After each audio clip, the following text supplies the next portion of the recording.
দুনিয়াতে পাঠাইছি, আমি যদি তার উম্মতদেরকে হেফাজত করি, আমি যদি তার উম্মতদেরকে গরু ছাগল বানাইয়া ফেলি, আমি যদি তার উম্মতদেরকে খারাপ বানাইয়া ফেলি, বানর বানাইয়া ফেলি, গরু ছাগল বানাইয়া ফেলি, তাহলে তো আমার নবীর রহমত আর হইল না।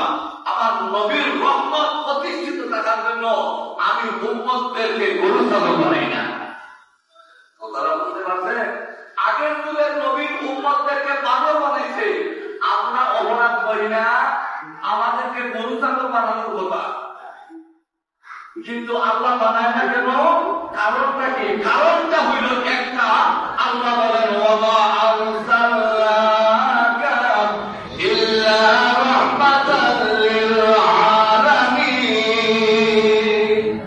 আমি যদি আমার উম্মতদেরকে, আমার নবীর উম্মতদেরকে গরু ছাগল বানাই অপরাধের কারণে, তাহলে আমার নবীকে যে আমি রহমত স্বরূপ দুনিয়াতে বানাইছি, ওই রহমতটা আর থাকবে না। আল্লাহু আকবার। নবীর রহমত রাখার জন্য এই অবস্থা। রাসূলকে আল্লাহ কত বড় সম্মান ইজ্জত দিয়ে আল্লাহ পাঠাইছে, আমরা হয়তো বুঝতেছি না, কিন্তু এই পৃথিবীর সমস্ত মাখলুক, গাছ পিড়ি তরুলতা, বৃক্ষ তরুলতা, সবাই রাসূলকে চিনতে পারছে কি পারছে না? সবাই চিনছে, কিন্তু আমরা গুনাহগার উম্মত হইয়া চিনতে পারলাম না রাসূলকে। আমরা চিনতে পারছি না, কিন্তু পাক চিনছে, গরু চিনছে, মহিষ চিনছে, গাছ পিড়ি তরুলতা সব রাসূলকে চিনছে, কিন্তু আমরা চিনতে পারলাম না। একটা ঘটনা বলি, বুঝতে পারবেন। আবু তালেব রাসূলের চাচা, সিরিয়াতে যাইয়া ব্যবসা করতেন। আবু তালেব সিরিয়াতে যাবে, বাতিজা মুহাম্মদ বলতেছে চাচা যাবেন কোথায়? বলে আমি সিরিয়াতে যাব। কেন? বলে আমার ব্যবসা। বলে চাচা আমি যাব। বলে না বাবা, তোমার নেওয়া নিতে হবে না, আমাকে নেওয়া নিতে হবে। এখন বাতিজা বারবার, আদরের বাতিজা, মহব্বতের বাতিজা বারবার বলতেছে চাচা আমাকে নিতে হবে। না বাবা তোমার না, না নিতে হবে। আচ্ছা ঠিক আছে চলো, রওনা দিতে। সিরিয়াতে যাওয়ার পরে, সিরিয়াতে একটা গরম হইল বেশি, সিরিয়াতে সিস্টেম হইল দিনে বিশ্রাম, রাত্রে সফর। দিনে ঘরের মধ্যে থাকা বাড়ানো যায় না, গরম বেশি, রোদ বেশি। আর রাত্রে যত ব্যবসা বাণিজ্য সফর সব হইল রাত্রে। তো আবু তালেব ঘরটাকে বাইরিয়া বাইরিতে বাতিরা মোহাম্মদকে নিয়ে, এখন ওই গভীর রাতে একজন ইহুদি আলেম পণ্ডিত, আমাদের যেরকম বিশ্বাস এইরকম ইহুদিদের মধ্যে আলেম আছে, বিশ্বাস আছে। তো ইহুদি একজন আলেম পড়বি, সে গভীর রাতে ধ্যানমগ্ন অবস্থায় আছে।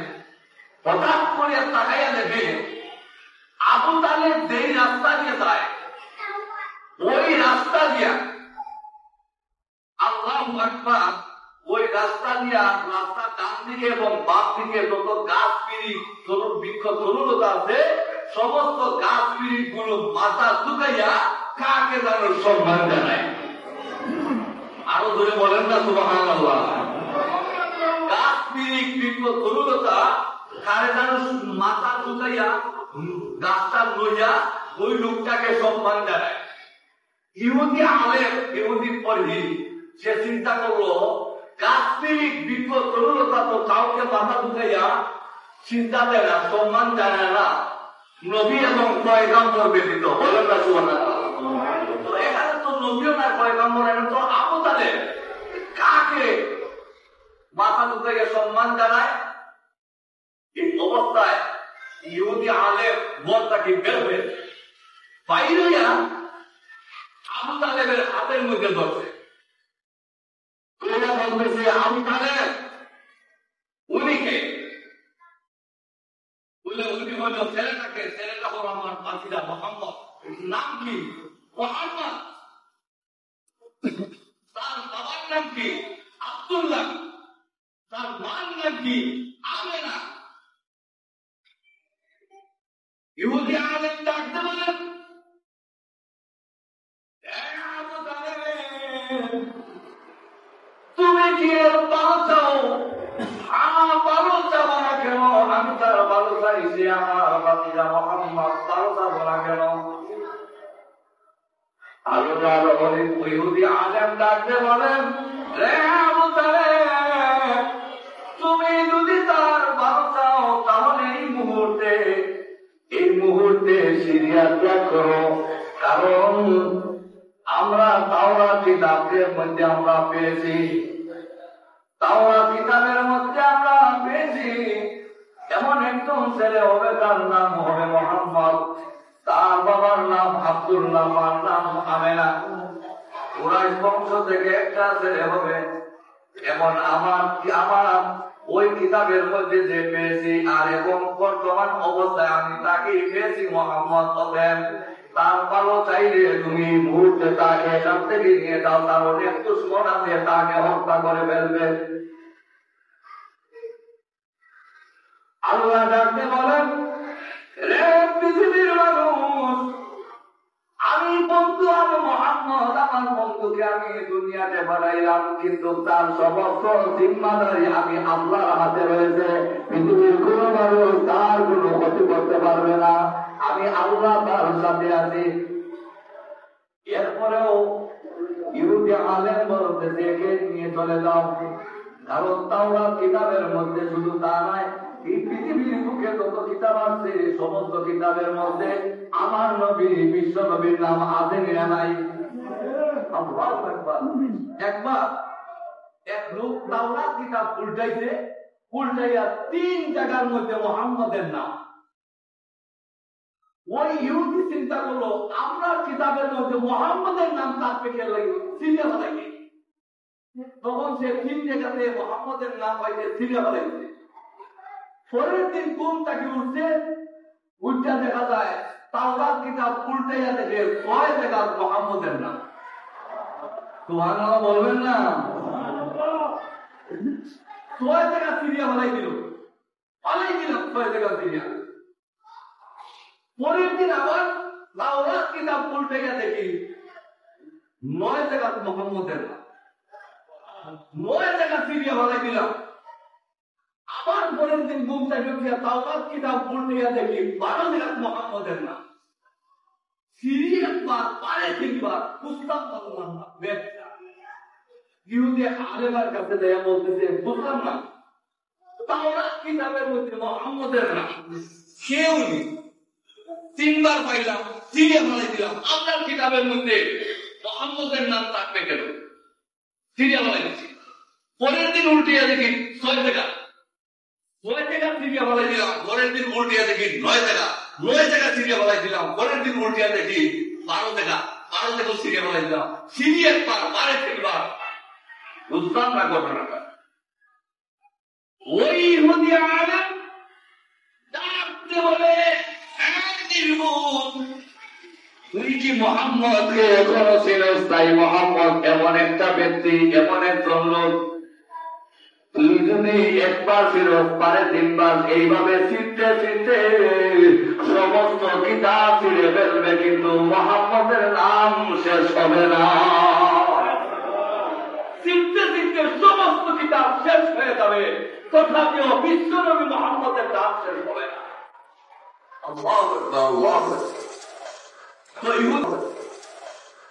ইহুদি আলেম, তাড়াতাড়ি তুমি মক্কাতে নিয়ে যাও, সিরিয়াতে রাখবে, তার অনেক দুশ্মন আছে।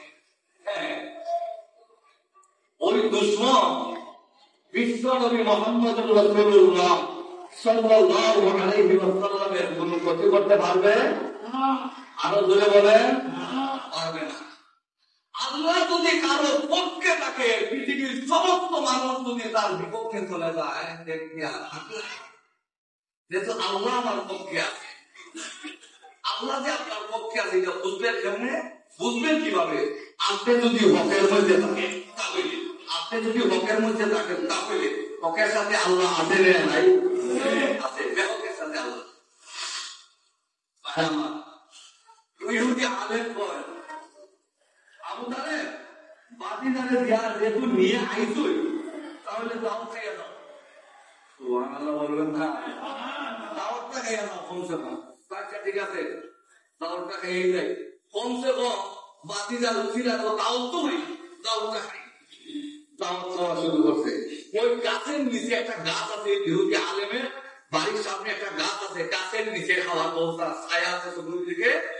তো তারা সবাই বাতিজা আবু তালেব চিন্তা করলো, বাতিজা ঘেন গরু আপনার উট আছে, সরু সামান আছে, এগুলা তুমি একটু পাহারা দাও, আর আমরা সবাই গিয়ে খাইয়াছি, আরো আছে কিছু লোক, আমরা গিয়ে খাইয়াছি, এরপরে তুমি গিয়ে খাইবা, তুমি একটু পাহারা দাও এগুলা। তো উনি তো হইল বিশ্ব নবী, ওনার চাইতেও আখলাক এই পৃথিবীর কোন মানুষের মধ্যে এই আখলাকটুকু নাই। ওনার মধ্যে যে নম্র ভদ্রতা, এটা পৃথিবীর কোনকে আল্লাহ যতটুকু দান করতে, পৃথিবীর কোন মানুষকে আল্লাহ এতটুকু দান করে নাই। একমাত্র নবীকে, নবীর মাধ্যমে, নবীর মধ্যেই আল্লাহ বলছেন ওয়া ইন্নাকা লাআলা খুলুকিন আযীম। এই খুলুকে আযীম একমাত্র নবীর জন্যই খাস, বলেন আল্লাহু আকবার। এটা আর কারো কাছে নাই। তো তাই হোক, এখন ঠিক আছে চাচা, আমরা এরকম, এই চাচা আমার উচিলায় খাবার, আপনি যাইবেন কে লাগে আগে, আমরা আগে যাই, আমি আগে যাই, আপনি দেখেন এগুলা। কিন্তু উনি তো পয়গাম্বর, জি চাচা, দাঁত ঠিক আছে দাঁত। আচ্ছা, আপনাদের গাজীপুর চিকিৎসালা এরকম আছে যে ছেলে বিয়া করাইবেন, বরযাত্রী বিয়াই টিয়াই যা আছে সব আপনার বউর বাড়ি যাইছেন, আসার পরে বলতেছেন জামাই বিয়াই আমরা কিন্তু সব আইসা করছি, কিন্তু হঠাৎ করে জামাই হইয়া না ভাইয়া, তো জামাই বলে কালকে আইব নে, আমাকে খাওয়ান দেন, আমরা খাইয়া যাই। আপনি বলতেছে দিবেন নাকি যে জামাই ভাইয়া না তো ভাইয়া বিয়াই আমাকে খাওয়ান দেন, আমরা খাইয়া যাই। জামাই আইব না কালকে, সমস্যা নাই, খাওয়ান দিব, দিত নাই, খাওয়ান দিয়ে তো দিত নাই, তাহলে এখন তো জামাই লাগবো। এখন হেনতে খাওয়ানের রাস্তাটা পাইছে, এটা বিশ্ব নবী মুহাম্মদুর রাসূলুল্লাহ সাল্লাল্লাহু আলাইহি ওয়াসাল্লামের উচিলায় খাওয়ান পাইছে। কিন্তু কইতাছে বাতিজা তুমি থাকো, আমরা যাই খাওয়া দাওয়া করি, এরপরে তুমি খাইবা। বাতিজা মুহাম্মদ তো ঠিক আছে চাচা, দান্দা গেছে, ইহুদি আলেম সবাইকে খাওয়ান নিয়ে পৌঁছাই দিছে। তাকাইয়া দেখে এখন হাত ধোয়াইছে না, এখন হাত ধোয়াইবে, এই অবস্থায় ইহুদি আলেম আইয়া তাকাইয়া দেখে বিষয়টা কি, আবু তালেব যার উচিলায় আমি খাবারের ব্যবস্থা করেছি, ওই মুহাম্মদ কোথায়? ওরে তো রাখিয়েছি তরু সামান দেখার লাগিয়া, আমগো খাওয়ান দেন, আমরা খাইয়া লাগিয়া, এরপরে সে আইব না। যার উচিলায় খাবার ব্যবস্থা করেছি, ওই লোক ততক্ষণ পর্যন্ত না আসবে, এর আগ পর্যন্ত তোমাদের পানি দিয়ে হাত ধোয়াবো না। বলেন না সুবহানাল্লাহ। তাই নাকি? তাইলে মোহাম্মদের আনি বাতিদারে নামলে তো খাওয়ানো না, বাতিদারে আনি। এখন আসলে বাতিদারে যাইয়া আইয়া বিশ্ব নবী মুহাম্মদুর রাসূলুল্লাহ সাল্লাল্লাহু আলাইহি ওয়াসাল্লাম আইয়া দেখে সমস্ত গাছের ছায়াটা ও হেরাই দখল করিয়া বইছে, কিন্তু বিশ্ব নবী আইয়া যে বইবে ওই ছায়ার নিচ নাই। তো আল্লাহর নবী তো এরকম নাই যে টাক্কাই ঢুকাইয়া সামনে আইয়া বইব ছায়ার নিচে। এই আখলাক কি বিশ্ব নবী? আমরা যদি আজান হয় 5টা ফোন হয়, দেখবেন একটা সময় অনেক মুসল্লি মাইন্ড করিয়েন না, এটা পরিষ্কার বাসার কথা, পরিষ্কার কথা। আমরা কিছু মুসল্লি আছি দেখবেন একটা বাজেও বগলের মধ্যে যায় নামাজ লইয়া আর খাই লইয়া বেটার মধ্যে আইব, আইয়া দেখবেন এইদিকে পাড়াতে, এইদিকে পাড়াতে, এইদিকে কুতা মারে, এইদিকে কষ্ট, এক মুসল্লির কষ্ট দিয়ে হেমনে করে, হেমনে করতে করতে করতে করতে এমাইয়া বয়। এইরকম পাবলিক আছে নিয়ে নাই? সবচাইতে বড় এটা অপরাধ, সবচাইতে অপরাধ। তুই যদি, তুমি আর বললাম না, তুই যদি আগে প্রথম আধারে বসার পর আশা থাকে, আধার হওয়ার সাথে সাথে কি বলেন ঠিক কিনা? এখানে নাই, এটা কথা, এটা